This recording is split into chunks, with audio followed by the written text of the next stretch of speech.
Delighted to be joined by Johnny Burke. Johnny, good to see you here in Punchestown. No winner, but an enjoyable week. I did, yeah, great to be here. It's always great to come back.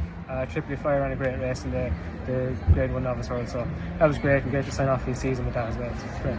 Cranbo was going very well yesterday as well for a large part of the race. Yeah, kind of a puzzling horse. He just turns up at Ascot and doesn't turn up anywhere else. It's good to see the zest in him yesterday. Showed a bit of life again, jumped well on the back of his fall at Cheltenham. Plenty positive to take, but just from the home bend to the line he was outpaced really, so he'll go back to Ascot, and if he wins another long walk, so be it. You won't complain. I won't complain, no. Absolutely. Your best season yet, whether it's Ireland or England, 79 winners, so you must be delighted with that number. Yeah, really delighted. Obviously getting the job with Fergal propelled me into numbers that I've never had before.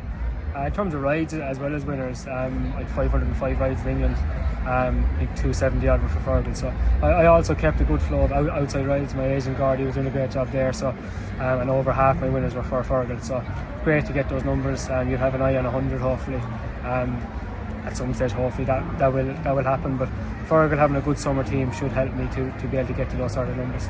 The two of you have really embraced that link up together, haven't you? It's worked for both of you really well. Yeah, it has. It took probably a couple of months to settle, which like any job would, but I've got to a stage now where he's given me a hunger that I probably never had before, and probably a realisation as to how important it is as well. So I'm 29 now, and I hope it's a job that sees me out really. And Fergal's grown the whole time, increasing with numbers, and of course increasing with winners and quality horses as well. Yeah, I think he's definitely put a focus on increasing with quality. Probably that's why his winners are probably down a bit this year.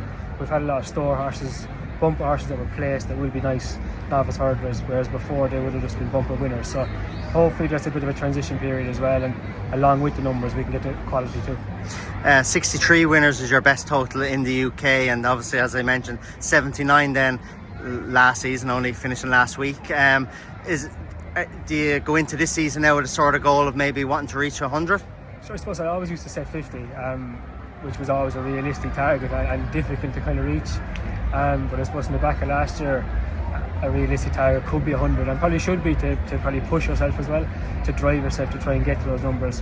If I said 50, that might just be a bit comfortable with the numbers that Fergal has. So we'll throw 100 on the board, and if we can try and make it, it'll be great. It'll be a great personal achievement as well. To go back, wind the clock back, you were champion condition with 48 winners here.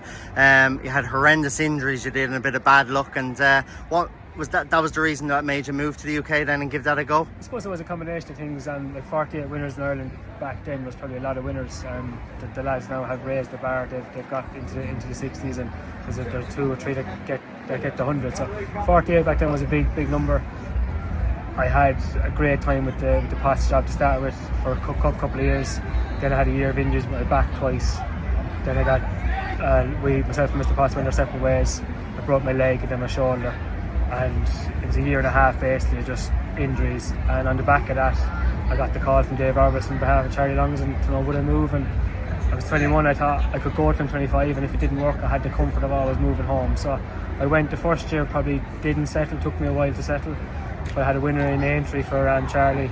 We won the Red Rum Chase. That was a turning point. And luckily, I've always had a yard to ride for, and I've always probably had a horse to ride every year. Not So Sleepy, Glenforza, Love Envy, to mention a few. So you always need that one horse to keep you. It carries you, doesn't it? It does, yeah. Like every Saturday or like every festival, I had a good horse to ride, and that was a massive help. And a lot of people to thank along the way to keep me in England, I suppose. And I'm at the stage now where I love it, and I'm really settled there. So, like I said, I'm really enjoying Fergal's, and amongst riding for many other people as well. And it's a good way of life if you do enjoy it there. It's obviously you're always a proud Cork man, but England is now really home, isn't it?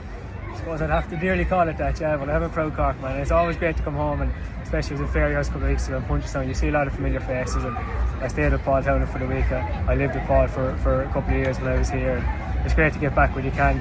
The schedule in England doesn't allow you to get back that often, but when you can, it's great. I've got the best of both worlds now. I've got a settled life in. I don't live that far from Cheltenham. It's great, and you always get to pop home too, so it's great. When I was at Cheltenham, when you go upstairs for something to eat, you're just random tables, sit down with anyone, and I ended up sitting down with your father, and he was telling me he loves coming over to watch your rides. Yeah, that's the other side. Even though I live 25 minutes from Cheltenham, and like it's a base for him to come and see me now, no matter what meeting it is, whether it's November or the October meeting, the festival. he really enjoys coming over to see us. That's his kind of holiday, and he really enjoys it, and he's got that comfort. He's coming to see me as well. It saves me having to pop home as often as I used to as well, so that works out well. Back to the grindstone now. You talk to her tomorrow? Yeah, straight back to it. We only get the week off, so May is actually a particularly busy month in the English calendar. I think just 2 or 3 meetings a day really, so we start back tomorrow. Fergal's got a big team for the summer, between 30 and 40 horses, which will be quite high. And I'm looking forward to getting stuck into it now and getting a few winners on the board. Keep the ball rolling, and no holidays planned then? No holidays planned. We get 3 weeks in August. We'll definitely do something.